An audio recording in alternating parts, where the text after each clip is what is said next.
Rastú ako huby po daždi. Sleduj ako na ne.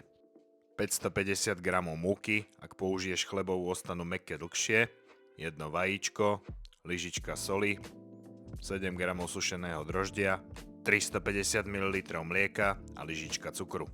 Šup s tým podhnetací hák 10 až 12 minút stredný hneting.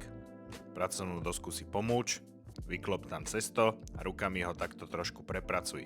Vytvaruj z neho gulu a následne ho premiestni do misky kisky a daj na hodinku na teplé miesto nakysnúť.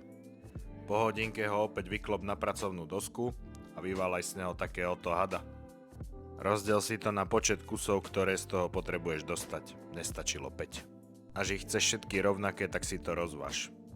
Oddelené kúsky si takto párkrát poprekladaj dovnútra a zašúlaj z nich kuličku. Premiestni ich do pekáča a daj ich na 20 minút podkysnúť pod utierku.